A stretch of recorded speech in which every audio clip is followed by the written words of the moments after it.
Solar grenades are already OP in Destiny 2, but we're about to make them even more OP'er. Is that even a word?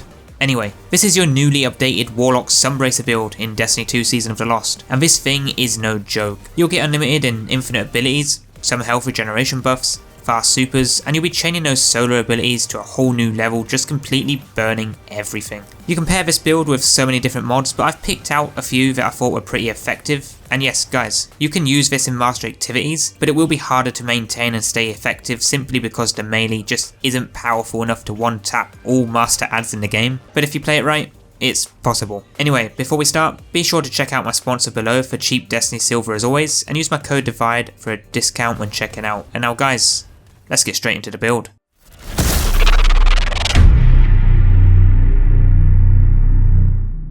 As always, playlist below for more builds like this if you want to see more. There's quite a few. Go check it out if you don't like this build. But what this one does is allow your Warlock to have unlimited solar grenades that will give you fast supers, spawn elemental wells that will benefit you in multiple ways, and there's quite a lot of different mods you can use this build. As really the only requirement for infinite solar grenades is to just have the top tree Dawnblade with the Sunbracers Exotic, but I've optimized this build to be as effective as possible, and if you guys have a better version, do share that below. But how this build is used is pretty simple. Use your melee ability on an ad and get the final blow. This will trigger infinite grenades, spam those grenades on enemies whilst in the air to get your melee straight back, and then just repeat. Whilst all this is going on, you'll be spawning orbs of power and elemental wells. Make sure you do pick those up to regenerate health and become charge light for even more benefits. But now that is your quick overview. Now let's jump over to setting up the build and what mods you're going to want to use. So starting with the loadout, you can use anything of your choice, there is no requirement. But for the subclass, we are going to be using a top tree Dawnblade, which does come with Celestial Fire, where you can send out a spiral of 3 explosive solar energy blasts. And with this, airborne final blows will grant us melee energy. Now with the exotic, we are going to be using the Sunbracers, as this increases the duration of those solar grenades,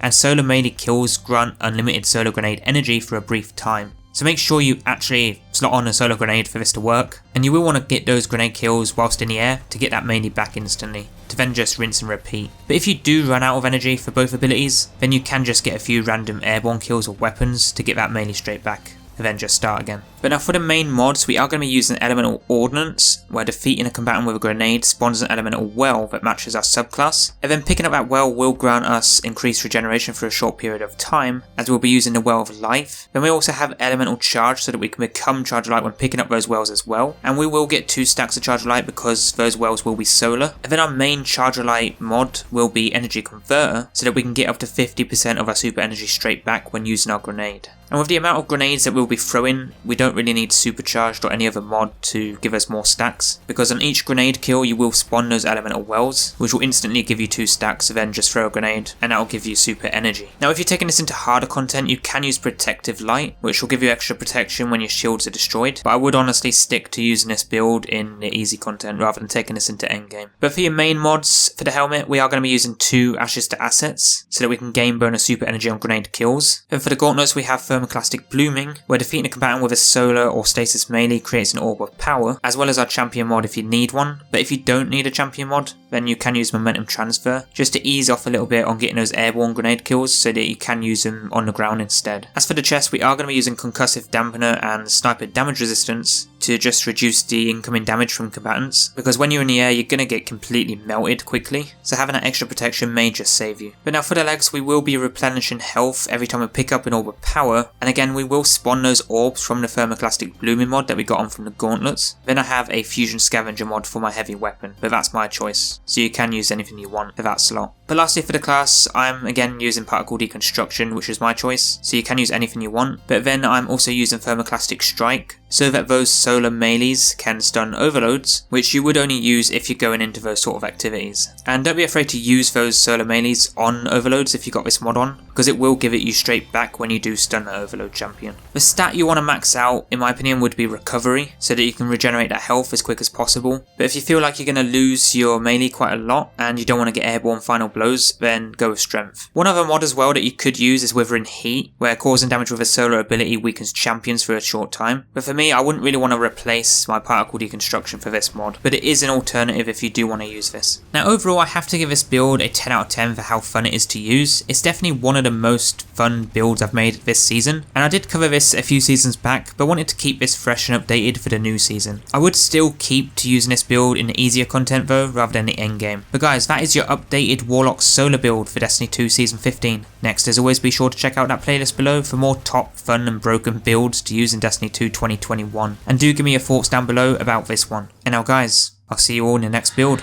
Stay tuned.